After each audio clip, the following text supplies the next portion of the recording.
తెలంగాణలో 37 మంది జూనియర్ లెక్చరర్లకు అధికారులు షోకాజ్ నోటీసులు జారీ చేశారు.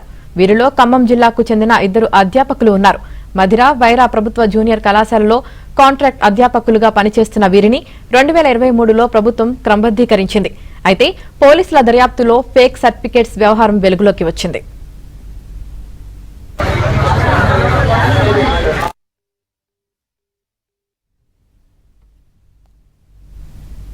జారీ చేశారు. వీరిలో ఖమ్మం జిల్లాకు చెందిన 2 అధ్యాపకులు ఉన్నారు. మధిర వైరా ప్రభుత్వ జూనియర్ కళాశాలలో కాంట్రాక్ట్ అధ్యాపకులుగా పనిచేస్తున్న వీరిని 2023లో ప్రభుత్వం క్రమబద్దీకరించింది. అయితే పోలీసుల దర్యాప్తులో ఫేక్ సర్టిఫికేట్స్ వ్యవహారం వెలుగులోకి వచ్చింది.